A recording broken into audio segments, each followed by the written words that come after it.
vous souhaite tous un agréable sabbat. Je profite de l'occasion pour vous présenter les salutations chaleureuses de nos frères ici en Floride. Je dois vous dire que cette semaine a été une semaine vraiment tumultueuse pour nous ici parce que nous devons nous préparer pour l'arrivée de l'ouragan N. Et puis après l'ouragan, il y avait beaucoup de dégâts dans certains endroits. On a dû annuler les services sabbatiques du côté de Naples parce qu'il y a beaucoup d'inondations. Et on a dû transférer les services sabbatiques d'un autre endroit du côté de Tampa. Mais dans l'ensemble, nous sommes très reconnaissants envers Dieu parce que Dieu nous a protégés. Jusqu'à maintenant, toutes les nouvelles sont bonnes concernant nos frères et sœurs. Et la seule chose, c'est qu'il y en a beaucoup d'endroits, il n'y a plus d'électricité, il n'y a pas d'électricité, il y a peu d'électricité. Et aussi, le réseau téléphonique, les réseaux téléphoniques sont difficiles à atteindre. Mais nous prions afin que nos frères se portent bien. Jusqu'à maintenant, aucune mauvaise nouvelle de la part de nos frères de l'Église. Et nous sommes très reconnaissants. Et j'espère que vous tous, vous avez eu une agréable semaine et vous êtes en train de vous préparer pour la fête des expiations et aussi la fête des tabernacles et le dernier grand jour. Chers frères et sœurs, ce matin, j'aimerais vous parler, et si vous avez besoin d'un titre pour mon sermon, les impressionnantes promesses de Dieu. Les impressionnantes promesses de Dieu. Qu'est-ce qu'une promesse? Selon le dictionnaire Webster, le mot promesse signifie déclarer que l'on fera ou s'abstiendra de faire quelque chose de spécifié. Cela signifie s'attendre à quelque chose. Et selon le petit Robert, le mot promesse, c'est action de promettre qui est défini, fait de s'engager à faire quelque chose. Fait de s'engager à faire quelque chose. Chers frères et sœurs, quand un homme offre à une femme une bague de promesse, cela signifie qu'après avoir soigneusement et prudemment réfléchi à tout, pesant toutes ses options et ses futures responsabilités, qu'il a l'intention de passer le reste de sa vie avec elle. Notre société actuelle a un point de vue totalement différent sur le sens du respect des promesses. De différentes manières, mais la seule promesse que les gens semblent négliger est celle du mariage. Vous savez, dans notre société, quand cela ne marche pas, on n'a qu'une chose à faire, c'est de plier ses affaires, d'emballer ses affaires et de dire au revoir, adieu. Vous savez, certaines personnes n'essaient même plus de tenir cette promesse. En fait, ils estiment qu'ils ont besoin d'un contrat prénuptial qui ressemble davantage à un contrat ou à un accord commercial. Donc, en d'autres termes, qu'est-ce que l'amour a à voir avec ça? Il n'y a pas d'amour, il n'y a vraiment pas. L'amour est vraiment platonique, l'amour est superficiel, Alors que Dieu nous a donné toute la définition de l'amour. Quand on s'engage à aimer quelqu'un, c'est pour la vie. Un engagement qu'on a pris en dépit de toutes les circonstances, quelles que soient de bonnes circonstances, aussi de mauvaises circonstances. Vous savez, le monde où nous vivons ne sait vraiment pas ce qu'est l'amour, parce que le vrai amour est spirituel, parce que Dieu est amour. Et Dieu nous a fait des promesses et nous sommes certains des promesses de Dieu. Si nous lisons dans 1 Corinthiens au chapitre 13, qui est le chapitre de l'amour, nous verrons que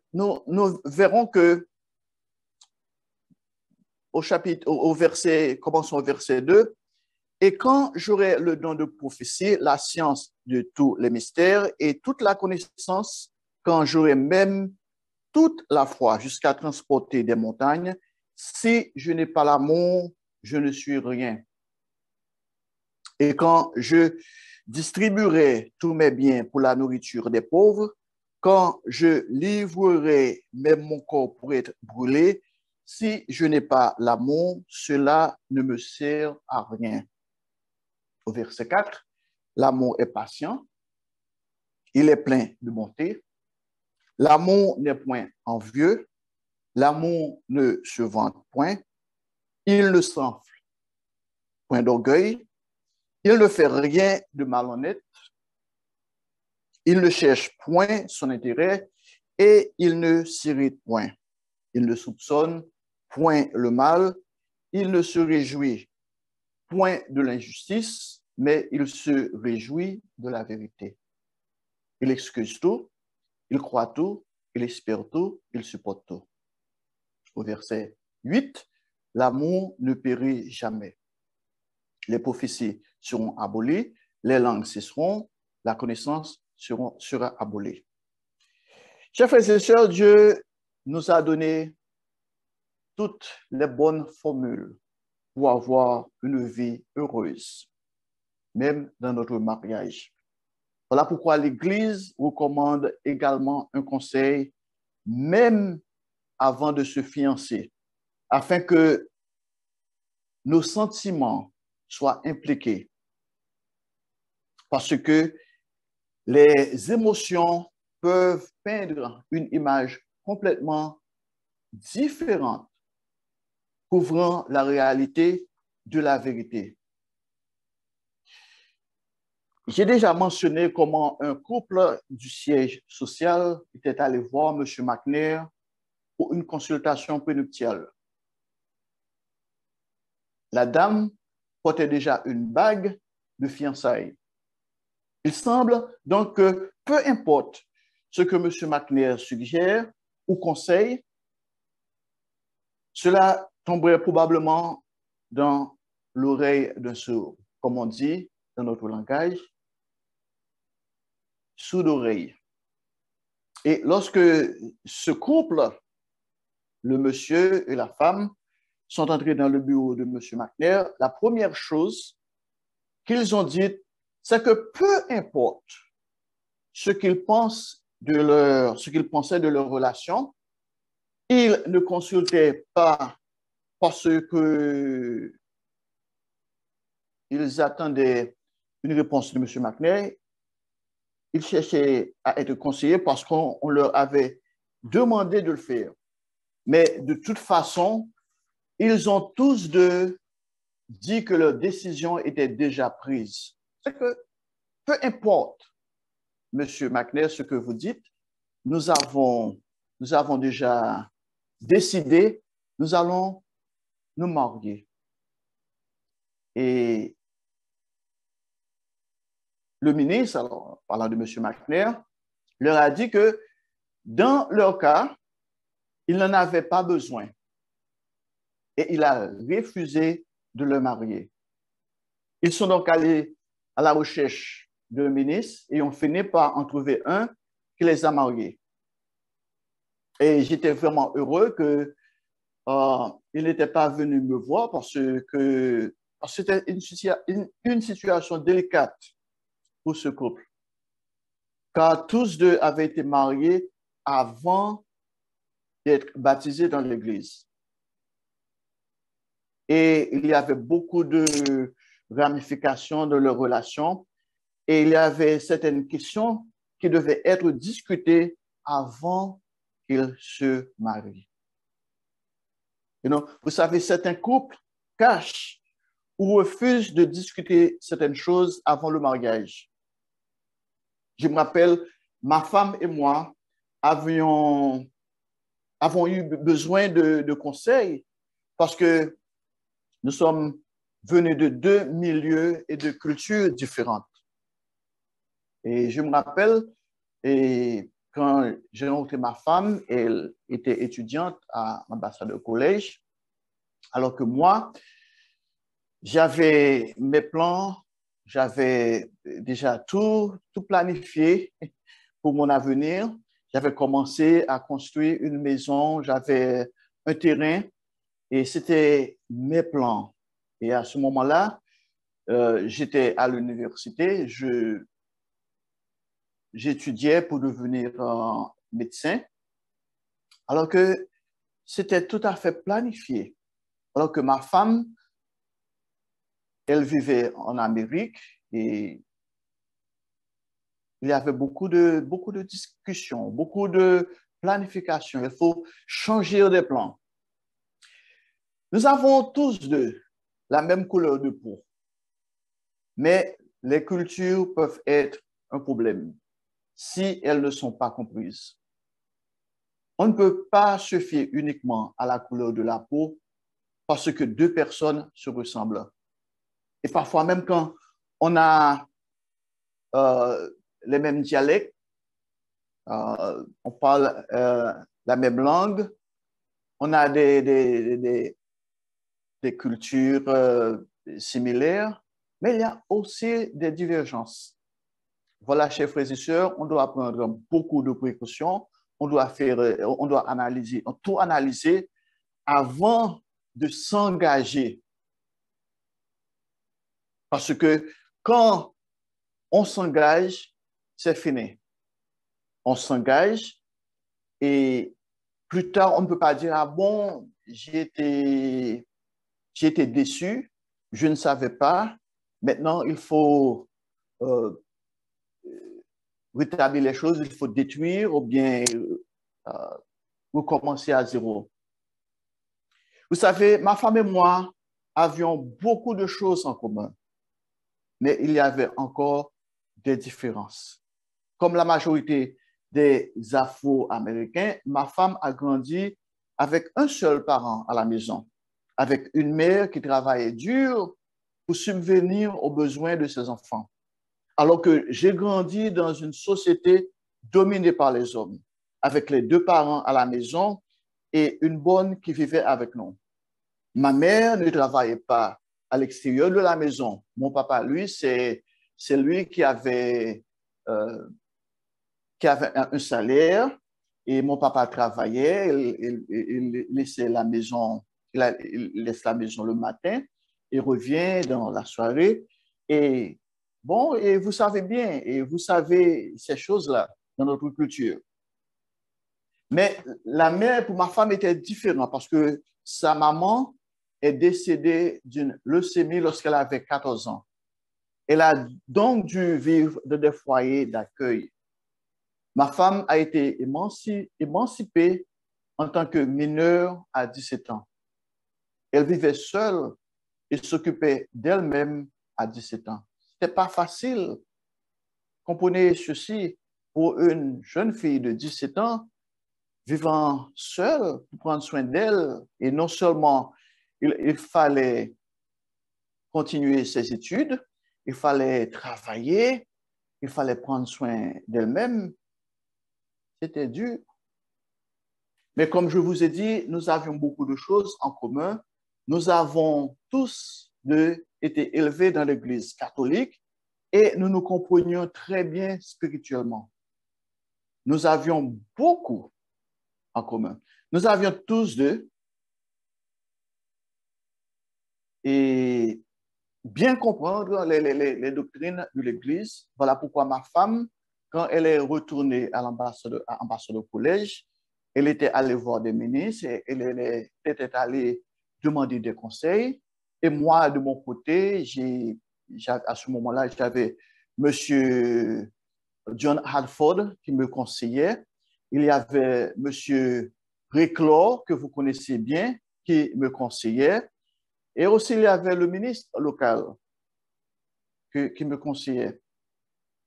Mais nous n'avions aucun désir de retourner dans le monde d'où nous venions. Après, vous savez, et ce qui s'est passé dans l'Église universelle, nous ne voulons pas abandonner la vérité, nous ne voulons pas rejeter le mode de vie que Dieu a tracé devant nous.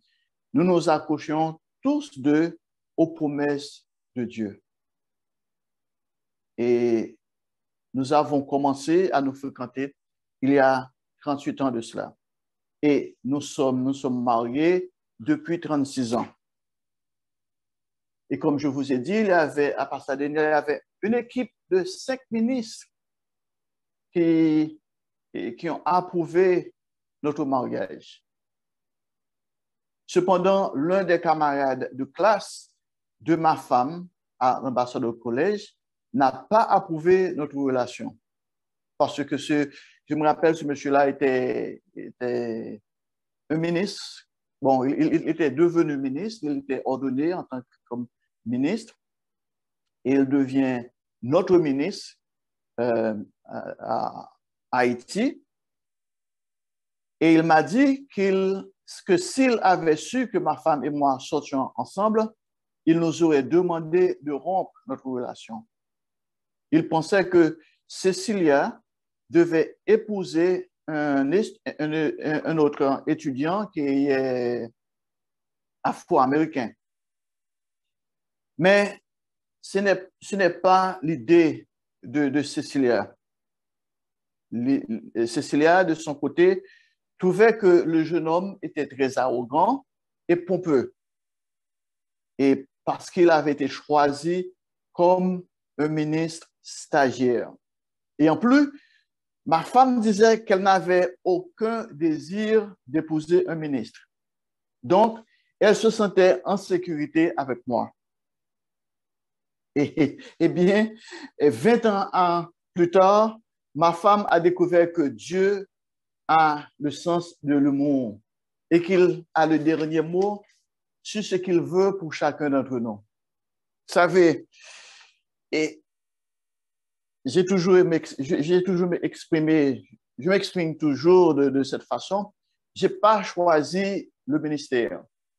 J'ai jamais, ça n'a jamais été bonne intention de devenir un ministre d'aucune forme.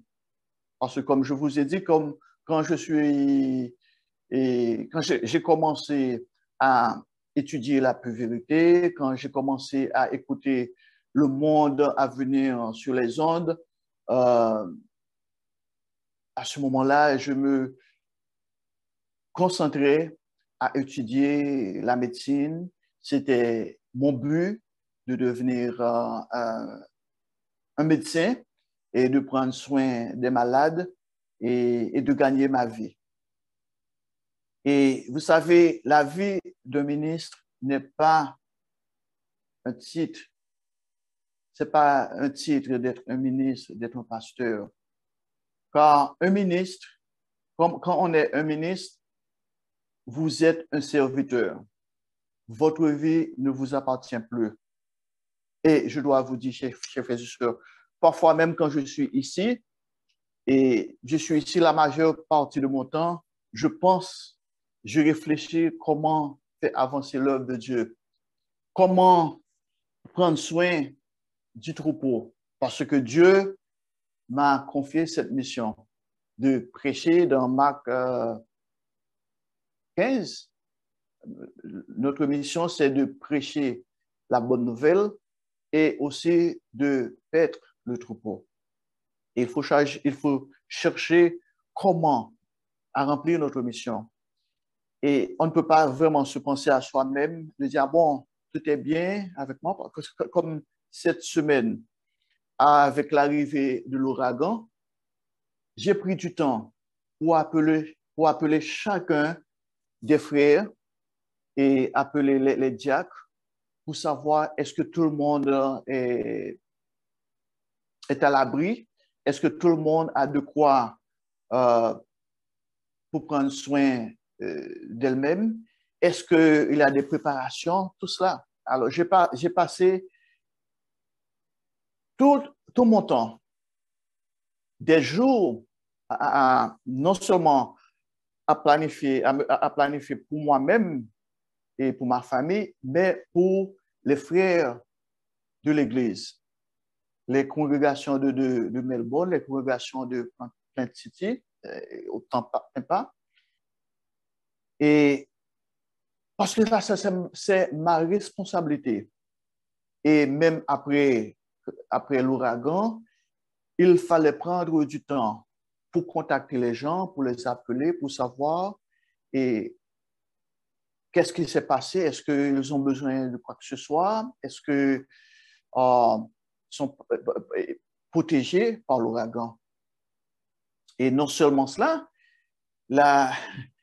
non seulement de les contacter, mais la chose la plus importante était de m'agenouiller, de demander à Dieu d'épargner mes frères et sœurs, de les protéger, d'envoyer ses anges afin qu'ils soient protégés. Et cette prière n'est pas seulement pendant ou avant un ouragan, c'est une prière que je fais régulièrement. Je passe beaucoup de temps à me communiquer avec Dieu, à demander à Dieu de protéger nos frères, de pouvoir à leurs besoins physiques et spirituels et même moraux. Parce que Dieu voit tout. Parfois, quand je suis ici, je peux être à la maison, je ne peux pas voir les gens, mais Dieu, lui, il est omniprésent, il est omniscient, omnipotent. Et Dieu, lui, il est là et il m'entend et il prend soin, il protège nos frères. Bon, pour continuer avec l'histoire, le jeune ministre stagiaire a épousé une fille de Guyana et a fini par quitter l'église. Il est maintenant un hébreu noir. Ma femme a dit que s'il l'avait épousée, il serait disputé tout le temps parce qu'il n'avait aucune chance qu'elle devienne un hébreu noir. Une fois que ma femme et moi avons réalisé que nous étions tous deux sérieusement intéressés l'un par l'autre, nous avons commencé à jeûner, à prier et à demander conseil. Veuillez vous reporter au chapitre 8 de l'Épître de Romains. Nous portons à Romains au chapitre 8, verset 28. Un verset que je sais que vous connaissez par cœur. Romains au chapitre 8, verset 28. Et si vous ne connaissez pas ce verset, je vous conseillerais d'adopter ce verset dans votre vie et personnelle. Dans Romains au chapitre 8, verset 28, nous savons du reste que toute chose concourt au bien de ceux qui aiment Dieu et de ceux qui sont appelés selon son dessein. Alors, chers frères et sœurs, croyez-vous vraiment à Romains chapitre 8, verset 28? Et si oui, avez-vous suffisamment confiance en Dieu pour croître? Avez-vous suffisamment confiance en Dieu pour savoir que si vous mettez tout entre ses mains, tout s'arrangera? Cherchez-vous le conseil de Dieu. cherchez-vous le conseil de Dieu dans toutes vos décisions personnelles, surtout celles qui changent votre vie. Faites-vous confiance aux décisions finales de Dieu qui peuvent ne pas aboutir à ce que vous pensez, car pour être honnête, nous les êtres humains n'avons pas sa sagesse divine. Chers frères et sœurs, ne vous méprenez pas. Dieu ne pense pas comme nous. Dieu ne pense pas comme nous. Parfois, nous avons nos plans. Nous voyons les choses à notre façon. Et nous pensons que, ah bon, ça, je vais prendre certaines décisions et le reste sera magnifique, le reste sera un succès. Mais voyons ce que Dieu dit. Reportons-nous maintenant à Ésaïe au chapitre 55. Ésaïe au chapitre 55, nous allons lire les versets 8 et 9. Ésaïe 55, chapitre 55, verset 8, Dieu qui parle, car mes pensées ne sont pas vos pensées, et vos voix ne sont pas mes voix, dit l'Éternel. Verset 9, autant les cieux sont élevés au-dessus de la terre, autant mes voix sont élevées au-dessus de vos voix, et mes pensées au-dessus de vos pensées. Malheureusement, chers frères et sœurs, pour vous et moi, notre sagesse, ce que nous appelons notre propre sagesse, n'est pas à la hauteur de la sagesse de Dieu. Nous devons apprendre à être patients, ce qui est un fruit du Saint-Esprit. Nous devons apprendre à attendre Dieu, puis à accepter ses décisions en toutes choses. Parfois, la réponse est oui, mais parfois, la réponse est non. Chers frères et sœurs, je vous prie de ne pas forcer votre propre volonté. Il faut laisser Dieu agir. Nous devons laisser de la place à Dieu de s'occuper de nos soucis. Chaque fois que nous faisons passer notre propre volonté avant le désir de Dieu pour notre vie, les choses ne se passent généralement pas pour le mieux. Ce sont des faits de ma vie personnelle. Quand je vois les choses et puis je dis, ah bon, je vais faire les choses selon ma volonté, selon mon gré, il y a toujours des catastrophes. Les résultats sont catastrophiques. Vous pouvez finir par être très malheureux. Vous savez, l'exemple de Sarah. Sarah a ri quand un ange a dit à Abraham qu'elle lui donnerait un héritier, un fils, parce que Sarah était très avancée en âge. Sarah n'avait pas suffisamment confiance, on pourrait dire, elle n'avait pas assez de confiance en la parole de Dieu pour être patiente et attendre.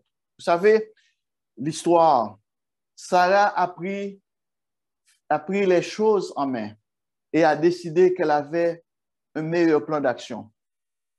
Elle a donné sa servante égyptienne nommée Agai à Abraham pour s'assurer qu'il ait un héritier, même après que l'ange les ait informés que Dieu fournirait un héritier, même à son âge avancé. La question pour vous, la question pour moi, chers frères et sœurs, si vous étiez à la place de Sarah, auriez-vous cru à Dieu? Vous savez, nous sommes humains. Nous sommes humains. Nous sommes formés de de physiologie, notre biochimie, comme nous l'avions appris dans la sermonnette, que nous sommes poussière. Nous sommes poussière, nous sommes faibles. Voilà pourquoi, chers amis, vous et moi, nous devons comprendre notre nature. Nous devons comprendre ce que nous sommes. Et nous devons tout remettre à Dieu parce que Dieu, lui, il a la puissance, la toute puissance. Voilà pourquoi dans notre Bible a dit dans Hébreu 11, au chapitre 11, verset 6, nous devons avoir la foi. Nous devons vraiment être convaincus que c'est Dieu qui a tout créé.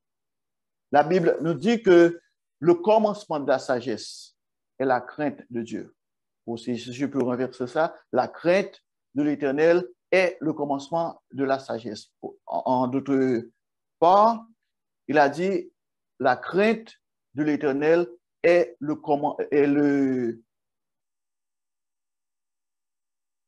c'est la fondation de notre connaissance. Quand on a la crainte de Dieu, on donne la première place à Dieu, on lui fait confiance, on regarde ses promesses et on croit en ses promesses parce que Dieu, c'est lui qui nous a fait ses promesses. Il a pris des engagements. Et nous allons voir ça un peu plus loin, que Dieu ne peut pas mentir. Maintenant, la question pour vous, la question pour moi, croyons-nous la parole de Dieu? Chers frères et sœurs, croyez-vous la parole de Dieu? Lui faites-vous vraiment confiance et croyez-vous que ce qu'il dit s'accomplira? Vous accrochez-vous à ses promesses? Chers frères et sœurs, il est encore temps de forger notre caractère dans ce domaine, car les choses s'accélèrent. Nous devons croire et nous accrocher aux promesses de Dieu, sans hésitation ni doute. La semaine dernière, nous avions célébré la fête des trompettes. Et la fête des trompettes, ce sont des avertissements. La fête des trompettes nous enseigne des avertissements, des choses qui vont arriver bientôt et qui vont saccager le monde entier. Et chers frères et sœurs, nous devons être convaincus que ce que Dieu a dit dans sa parole, ces choses s'accompliront. Mais nous avons notre part à faire. Notre part est de nous préparer. Notre part est de nous rapprocher de Dieu. Et nous ne pouvons pas nous rapprocher de Dieu quand nous avons des doutes, quand nous n'avons pas une confiance absolue en ses promesses. Chers frères et sœurs, chacun d'entre nous sera testé dans ce domaine et nous devons réussir. Il est important que nous commencions à renforcer ce domaine et à appliquer les promesses de Dieu dans notre vie quotidienne. Nous commençons tous par connaître les promesses de Dieu. Nous ne pourrons pas toutes les examiner cet après-midi, mais nous devons les étudier. Nous devons prendre du temps à avoir des études bibliques, à prier sur nos genoux, à méditer sur les paroles de Dieu. Une promesse que Dieu nous a donnée, c'est que dans une semaine, vous et moi, nous laisserons notre maison. Nous serons là, dans un endroit là où Dieu a placé son nom. Et Dieu nous a donné des instructions précises Et si vous pouvez vous reporter à Deutéronome au chapitre 16. Deutéronome au chapitre 16 et nous allons lire les versets 13 à 15. Deutéronome au chapitre 16, verset 13. Tu célébreras la fête des tabernacles pendant 7 jours. Quand tu recueilleras le produit de ton aire et de ton pressoir. Au verset 14. Tu te réjouiras à cette fête, toi, ton fils et ta fille, ton serviteur et ta servante, et le lévite, l'étranger, l'orphelin et la veuve, qui seront dans tes portes. Au verset 15, tu célébreras la fête pendant 7 jours en l'honneur de l'Éternel, ton Dieu. Dans le lieu que choisira l'Éternel, car l'Éternel, ton Dieu, te bénira dans toutes tes récoltes et dans tout le travail de tes mains. Et tu te livreras entièrement à la joie. Chers frères et sœurs, il faut voir ici les promesses de Dieu. Dieu nous a promis de nous bénir dans toutes nos récoltes et dans tout le travail de nos mains. Et nous devons nous livrer entièrement à la joie. Quelqu'un peut se poser la question, comment peut-on se livrer complètement à la joie dans un monde là où il y a tellement de misère, il y a tellement de souffrance, il y a tellement de déboires? Comment est-ce possible? Chers frères et sœurs, nous devons méditer sur la signification de la fête des tabernacles. Nous devons nous réjouir entièrement. Pourquoi? Non pas parce que nous avons l'abondance de nourriture, non parce que tout est bien pour nous, nous n'avons pas d'épreuves. Chers frères et sœurs, nous devons regarder, nous devons nous focaliser sur l'état de notre monde. Dieu a marqué un temps. Un temps, il va intervenir dans les affaires de ce monde. Dieu va envoyer son Fils pour régner sur cette terre, pour régner et pour apporter la paix, la vraie paix, le vrai bonheur, la vraie joie. Voilà pourquoi, chers frères et sœurs, nous avons raison de nous réjouir. Nous avons raison de nous livrer entièrement à la joie. Parce que ce que Dieu nous a appelés, non seulement pour savoir ces choses, mais pour prendre part dans son royaume.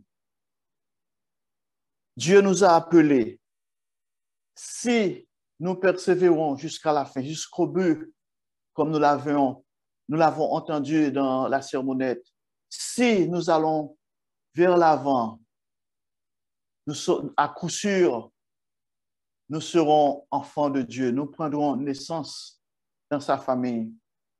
Nous serons ses fils et ses filles. Nous aurons l'opportunité de régner avec son Fils.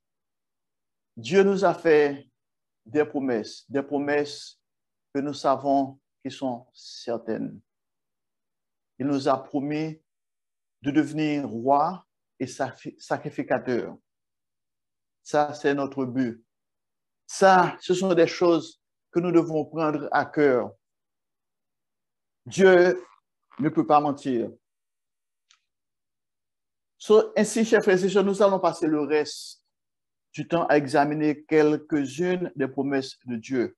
Tout d'abord, nous devons comprendre que nous pouvons toujours faire confiance à la parole de Dieu. Il ne peut pas mentir. Le mensonge est l'une des 7 choses qu'il déteste.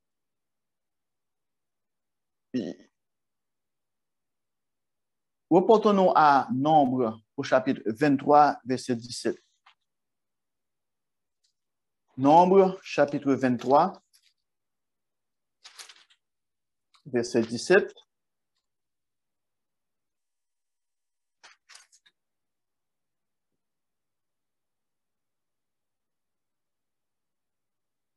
Verset 19, désolé. Dans Nombre au chapitre 23, verset 19, Dieu n'est point un homme pour mentir, ni fils d'un homme pour se repentir. Ce qu'il a dit, ne le fera-t-il pas? Ce qu'il a déclaré, ne l'exécutera-t-il pas? On peut vraiment savoir que Dieu, quand il a dit quelque chose, il va accomplir sa parole. Quand il a fait une promesse, il a pris un engagement et il répondra à son engagement. Pour appuyer cette affirmation, veuillez vous reporter à 1 Samuel, chapitre 15, verset 29. 1 Samuel, chapitre 15,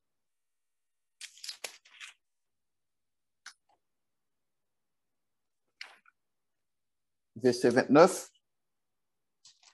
Et je lis.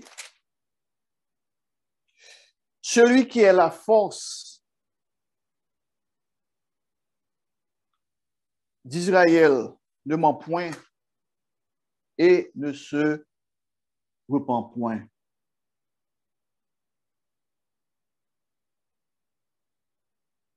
Car il n'est pas un homme pour se repentir.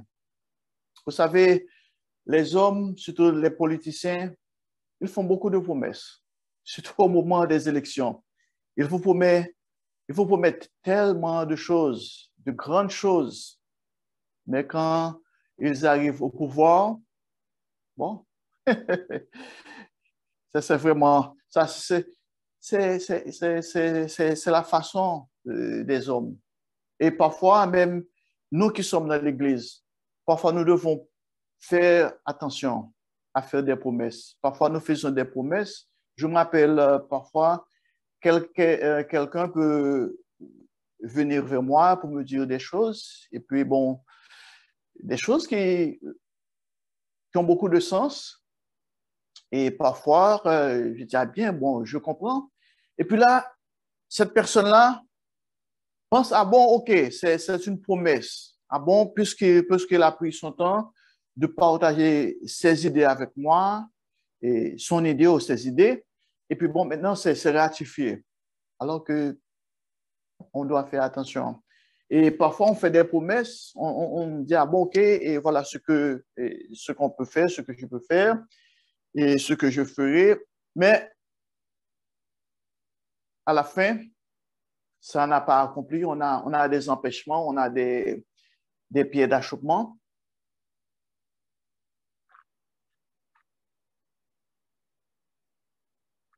Maintenant, il faut être prudent. Il faut être prudent de ne pas donner de faire des promesses, de prendre des engagements. Et il faut répondre avec prudence pour dire, ah bon, ok, j'étudierai la situation et je te ferai part de ma décision. Et Dieu, lui, il sait tout. Il est grand, il est tout puissant. Et nous savons qu'il ne ment pas. Veuillez vous reporter maintenant à Hébreux au chapitre 6. Nous allons lire le verset 18. Ça concerne Dieu. Nous devons savoir le Dieu que nous adorons. notre Dieu, notre Père, que nous ne voyons pas. Nous savons qu'il a tout créé et nous savons sa puissance. Dans Hébreux au chapitre 6, verset 18, nous lisons « Afin que par des choses immuables, dans lesquelles il est impossible que Dieu mente, nous trouvions un puissant encouragement, nous dont le seul refuge a été de saisir l'espérance qui nous a été proposée. » Voilà notre part. Notre part est de saisir l'espérance qui nous a été proposée. Dieu nous a proposé, Dieu nous a dit qu'il va intervenir dans les affaires du monde. Maintenant, notre part est de nous réjouir. Dieu nous a promis ce que nous appelle l'utopie. Ah bon, on croit ça. On se réjouit. Dieu nous a dit qu'il va continuer son travail en nous. Nous le croyons. Nous lui faisons confiance. Chers frères et sœurs, si vous jeûnez et priez pour des problèmes personnels, des difficultés conjugales et familiales, des problèmes financiers, ou si vous demandez à Dieu de vous guider dans toute situation relationnelle, Dieu vous guidera. Il nous a fait cette promesse. Il ne nous délaissera jamais. Il ne nous abandonnera jamais. Nous pouvons lui faire confiance. Vous savez, ma femme était intéressée par quelqu'un d'autre lorsque nous nous sommes rencontrés. Moi aussi, j'étais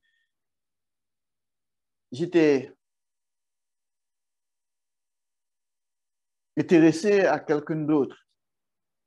Et maintenant, ce qui était arrivé, c'est que les gens que je pensais que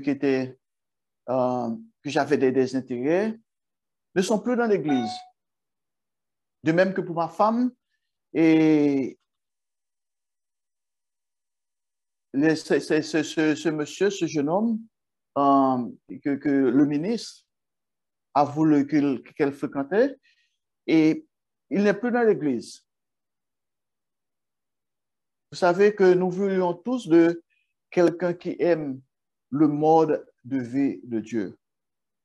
Vous savez, après ce que l'Église universelle de Dieu est commencé à se disloquer, ma femme et moi avons découvert que, bon, beaucoup de gens, beaucoup d'amis que nous avions dans l'Église ont rejeté la vérité. Et chers frères et sœurs, nous devons nous focaliser sur ces choses. Nous devons vraiment, vous jeunes dans l'Église, vous devez demander à Dieu de vous guider dans votre choix d'un époux, d'une épouse qui aime son mode de vie. Quelqu'un qui veut rester dans l'Église, qui veut s'accrocher à la vérité. Quelqu'un qui aime le sabbat. Et parce que ma femme et moi, nous avons toujours voulu de garder le sabbat. Nous avons cru à la promesse faite par Dieu à ceux qui respectent le sabbat. Et c'est très important. Et vous voulez être sûr que vous êtes sur la bonne pente parce que le sabbat est quelque chose sacré. Dieu nous a demandé de garder le sabbat saint et Dieu nous a fait des promesses quand nous gardons le sabbat saint. Reportons-nous à Ésaïe au chapitre 56. Ésaïe chapitre 56. Nous allons commencer au verset 1. Le sabbat est quelque chose que Dieu prend à cœur. Ésaïe au chapitre 56, verset 1. Ainsi parle l'Éternel, observez ce qui est droit et pratiquez ce qui est juste, car mon salut ne tardera pas à venir et ma justice à se manifester. Verset 2. Heureux l'homme qui fait cela et le Fils de l'homme qui y demeure ferme, gardant le sabbat pour ne point le profaner et veillant sur sa main pour ne commettre aucun mal. Non seulement le sabbat hebdomadaire, mais aussi les fêtes annuelles de Dieu.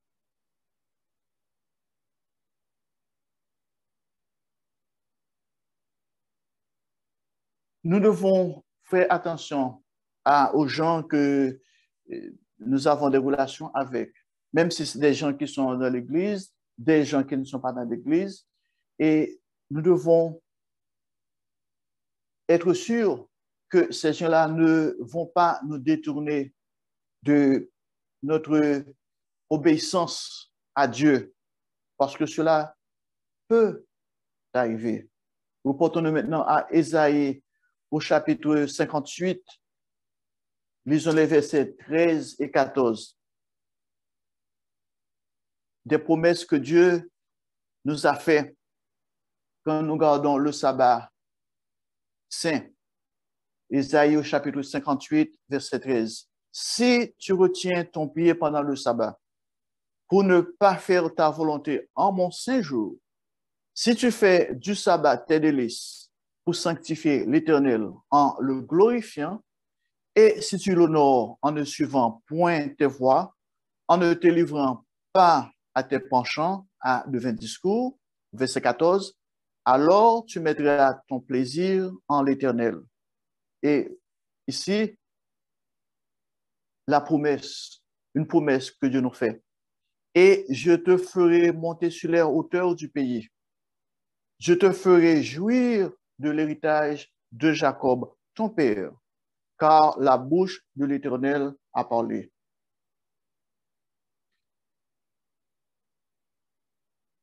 Nous devons placer Dieu avant toute chose. Nous devons lui craindre. Nous devons lui servir. Nous devons le servir avec tremblement, crainte et tremblement. Si vous jeunes dans l'Église, rappelez-vous toujours que quelqu'un peut vous détourner de la voie de Dieu.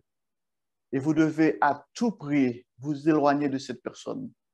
Si quelqu'un, pendant des conversations, vous a dit, ah bon, la fête, bon, vous n'avez pas besoin d'observer la fête, vous n'avez pas besoin. Parfois, on peut même vous juger en vous disant que vous êtes trop sévère.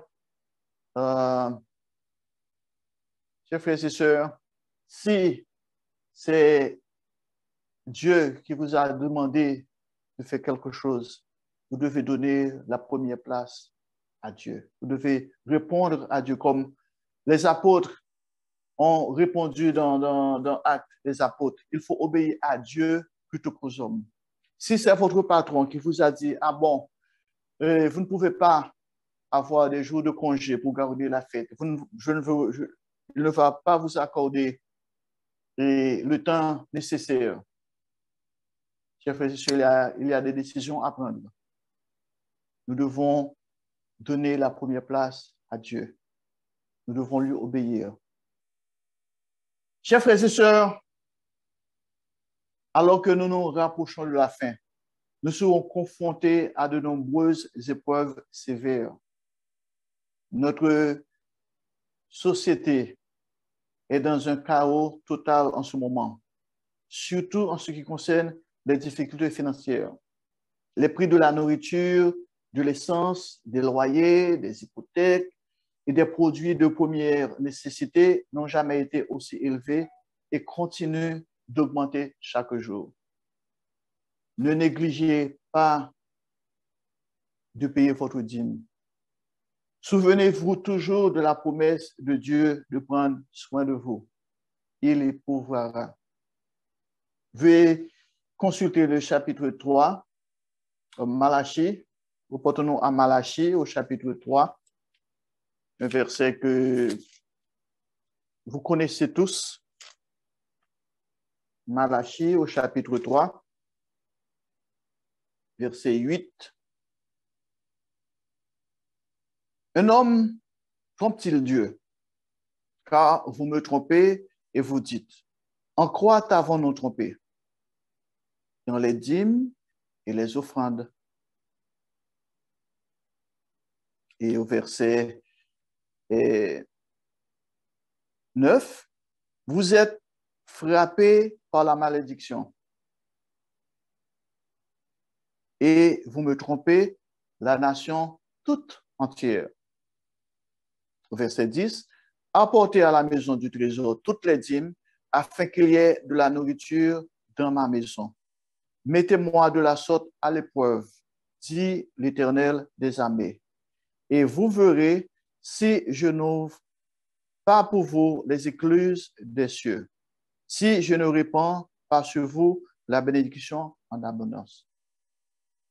Chers frères et sœurs, j'aimerais prendre du temps pour parler un peu de la dîme ou des dîmes, parce qu'il y a beaucoup de gens dans l'Église qui ne comprennent pas vraiment l'importance de payer ces dîmes ou même la deuxième dîme.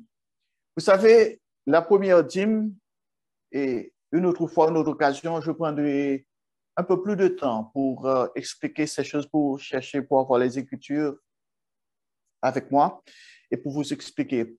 La première dîme, Dieu nous a demandé, si vous travaillez, si vous avez un salaire, vous devez prélever une dixième. Vous prenez un dixième de votre salaire. Maintenant, ça, c'est la première dîme. Maintenant, cette dîme appartient à l'Église. Ça, c'est cette dîme que l'Église utilise pour prendre soin des actions administratives. Par exemple, il faut payer le loyer, il faut payer l'électricité, il y a des voyages, il faut financer tout cela. Et il y a un travail vraiment gigantesque qui se fait. Et je dois vous dire, dans l'Église du Dieu vivant, parce que j'étais là au quartier général, il faut voir cela comment et le financement des revues qui vont partout dans le monde et dans presque toutes les langues, ça coûte. Ça, c'est vraiment, ça coûte de l'argent. Il faut avoir de l'argent. Il faut avoir un budget. Et c'est ainsi que Dieu nous a bénis avec la première dîme.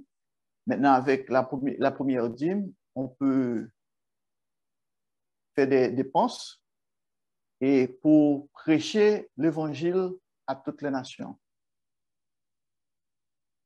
Après la première dîme, il y a aussi la deuxième dîme. Il y a des gens qui pensent que, bon, la deuxième dîme, c'est mon argent. Je peux faire quoi que j'en veux. Je peux dépenser cet argent selon mes grés. Je dois vous dire, la deuxième dîme ne vous appartient pas. Dieu nous a demandé de prélever la deuxième dîme et la mettre de côté. Maintenant, dans notre société, nous avons un système bancaire. Nous pouvons ouvrir un compte bancaire et puis bon, on dépose notre deuxième dîme. Et parfois, si vous savez comment investir, il n'y a aucune chose mauvaise. Si vous voulez peut-être acheter des notes et puis ça peut vous rapporter beaucoup plus, ça c'est autre chose. Mais rappelez-vous que cet argent ne vous appartient pas. Pourquoi? Parce que Dieu nous a donné des instructions précises en ce qui a trait aux dépenses de notre deuxième dîme.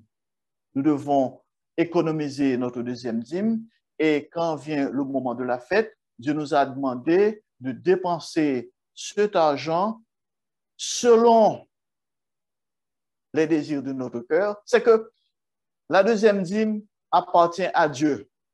Et Dieu, dans son amour, il nous donne cet argent. Et il nous donne des instructions précises. Comment dépenser, comment utiliser cet argent. Et nous devons dépenser cet argent pour nous réjouir pendant les 7 jours, les 8 jours de la fête. Et puis il nous donne, il a ajouté, maintenant nous devons nous souvenir des étrangers, des Lévites qui n'ont pas de salaire, des gens qui n'ont aucun, qui sont démunis, parce que même dans notre église, il y a des gens qui ont perdu leur emploi, qui n'ont pas de quoi pour se réjouir à la fête. Et il y a aussi les veuves, il y a aussi les orphelins. Dieu nous a dit, nous devons nous souvenir de ces personnes-là. Et c'est ainsi que, après avoir établi notre budget, et nous devons nous souvenir de ces personnes-là. Maintenant, il y a plusieurs façons qu'on peut faire ça. Si nous savons quelqu'un ou une famille qui a des besoins, sans sonner la trompette, sans faire des bruits, on peut assister cette personne. On peut donner à cette personne, on peut dire, OK, et je prends charge. Si vous avez déjà une partie et si vous n'avez pas assez de quoi, bon, je peux vous aider. Et si on ne veut pas, on peut toujours envoyer, on peut toujours chercher l'assistance du ministre, du pasteur ou encore même le quartier général. On peut envoyer ce montant-là, ce qu'on a d'excès, de surplus, afin que cela soit distribué parmi des gens qui n'ont pas de quoi pour prendre soin d'eux-mêmes. Ainsi, ça, c'est l'amour. Dieu nous a donné, Dieu nous a mis dans notre cœur cet amour pour les autres afin que nous pouvons les aider à se réjouir. Et ça, c'est la deuxième dîme. Et la troisième dîme. Pourquoi la troisième dîme? Bon, Dieu nous a demandé à chaque 3 ans de prélever une autre dîme. Pourquoi? C'est afin de pouvoir recourir aux besoins de ceux qui sont dans la nécessité. Il y a, comme je vous ai dit, il y a des veuves qui n'ont pas de salaire, il y a des orphelins, il y a des gens qui, pour une raison ou une autre, qui ont perdu leur emploi et ces gens-là ont besoin de l'aide de l'Église. Et Dieu a mis sur place ce système afin que nous puissions, sans faire de bruit, sans sonner notre trompette, d'aider ces gens-là. Et Dieu nous a dit dans Malachie, mettez-moi à l'épreuve. Mettez-moi à l'épreuve. Et vous verrez, et vous verrez si je n'ouvre pas pour vous les écluses des cieux. Si je ne répands pas sur vous la bénédiction en abondance. Parfois, ce n'est pas une question de, bon, OK, je vais payer mes dîmes et maintenant j'attends les promesses de Dieu. Dieu est Dieu, Dieu fait ce qu'il veut. Mais Dieu nous a fait des promesses. C'est certes, il nous a dit qu'il va prendre soin de nous. Mais parfois, quand on pense, c'est pas comme dans la bourse. J'ai investi une somme d'argent et puis j'attends, je regarde les chiffres de chaque jour pour savoir comment ça fluctue. Est-ce que ça va me rapporter des dividendes, de l'intérêt, tout cela? Non. chers frères et sœurs, quand Dieu nous a dit qu'il va prendre soin de nous, et ce n'est pas seulement au point de vue physique, il y a au point de vue spirituel, il y a tellement de bénédictions. Dieu nous bénit chaque jour. Dieu nous arrache des tourments. Dieu nous arrache des dangers. Nous sommes protégés par Dieu. Nous sommes protégés par ses anges. Parfois, nous ne savons pas vraiment ce qui se passe autour de nous. Mais Dieu est toujours présent. Dieu ne va pas nous abandonner. Nous portons-nous maintenant à Psaume 34. Psaume 34, nous allons lire les versets 9 et 10. Psaume 34, versets 9 et 10.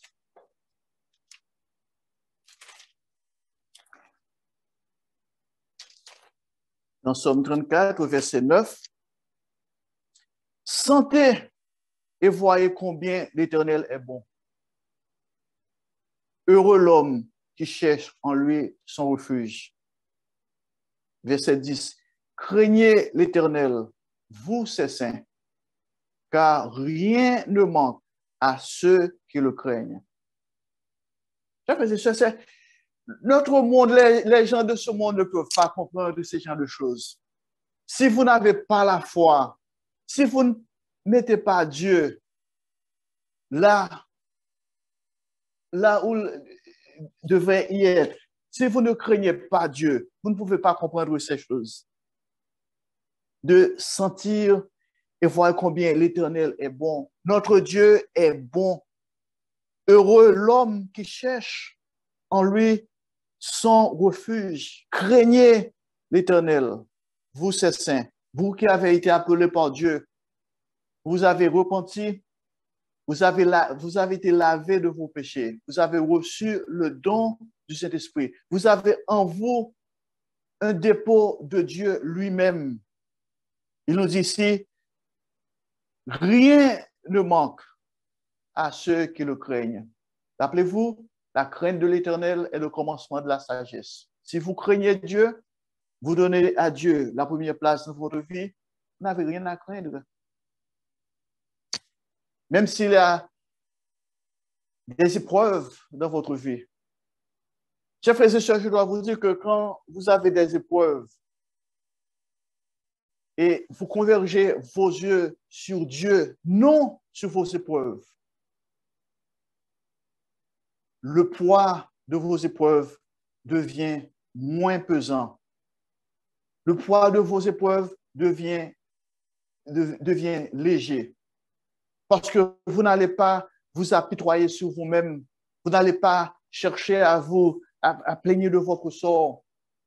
Je me rappelle, il y a, je dirais, 8 ans de cela, et même plus. C'était parce qu'à ce moment-là, je vivais à Charlotte. Il y avait une dame qui mourait, une dame mourante. Elle avait du cancer. Et les médecins l'ont dit qu'elle avait peu de jours à vivre. Je me rappelle, encore une fois, j'étais allé voir cette dame avec ma femme. Et cette femme était tellement réconfortée par les promesses de Dieu.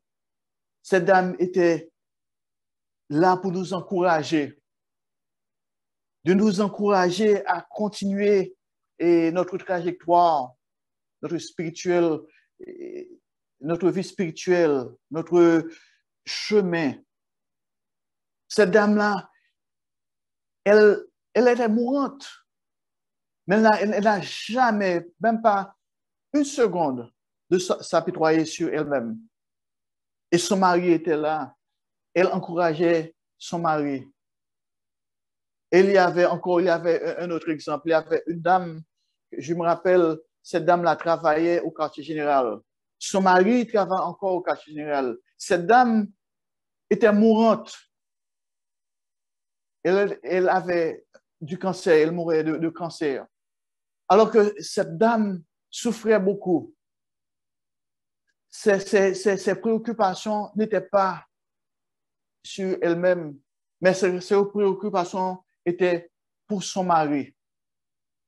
Elle demandait à tout le monde de prendre soin de son mari parce qu'elle avait beaucoup d'amour pour son mari, parce que c'est elle qui prenait soin de son mari, qui faisait tout, la cuisine,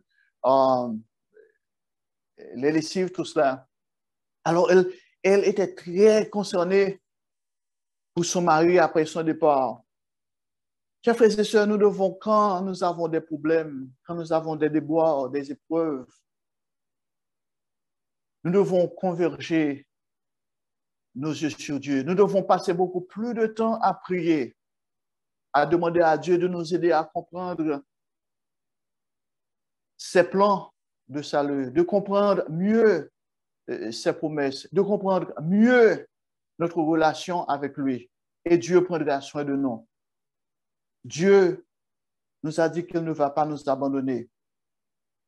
Et au verset 10 du même chapitre de Somme 34, verset 10, il dit ici, verset 11, les lionceaux éprouvent la disette et la faim, mais ceux qui cherchent l'Éternel ne sont privés d'aucun bien. Quand nous cherchons Dieu de tout notre cœur, de toute notre force, nous n'avons pas besoin de nous soucier de ce que nous allons manger, de ce que nous allons boire. Reportons-nous maintenant à Matthieu au chapitre 6. Ce sont des promesses que le Christ nous a fait dans Matthieu au chapitre 6, verset 30 à 33.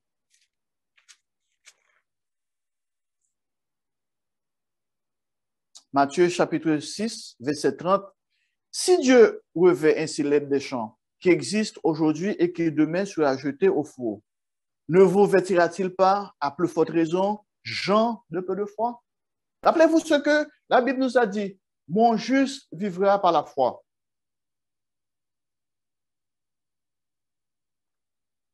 Nous avons besoin beaucoup de foi. Et chers frères et sœurs, c'est notre responsabilité d'aller vers Dieu, de lui demander d'augmenter notre foi. Car ses disciples, les disciples du Christ, ont fait pareil. Continuons au verset 31. Ne vous inquiétez donc point et ne dites pas que mangerons-nous, que boirons-nous, de quoi serons-nous vêtus. Au verset 32. Car toutes ces choses, ce sont les païens qui les recherchent. Votre Père céleste sait que vous en avez besoin. Ne vous souciez pas, Dieu sait. Dieu sait que vous avez des besoins. Il prendra soin. Mais, notre part, verset 33, cherchez premièrement le royaume de Dieu, le royaume et la justice de Dieu, et toutes ces choses vous seront données par-dessus. Cherchez premièrement.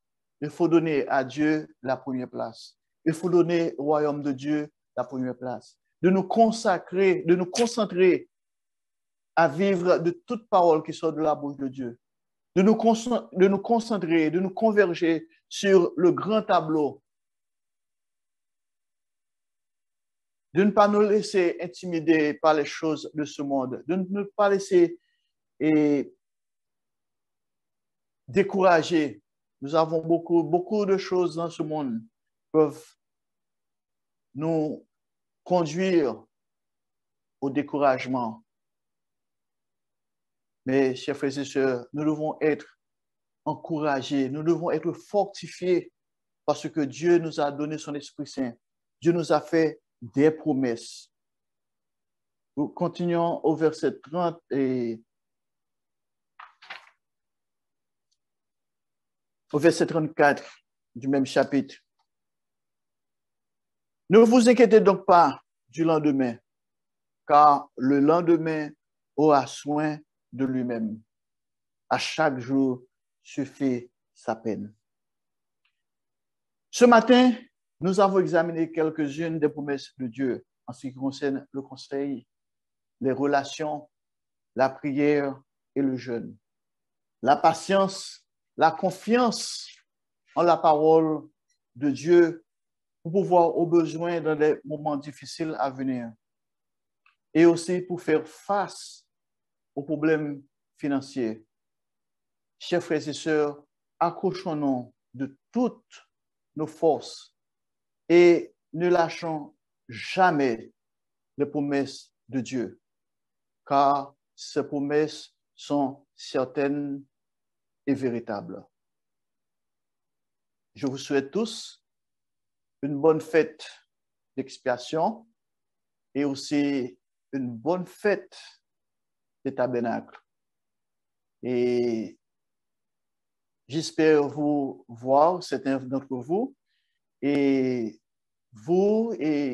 que je n'aurai pas l'occasion de revoir. Et je serai avec vous en esprit et je vais continuer à prier pour vous.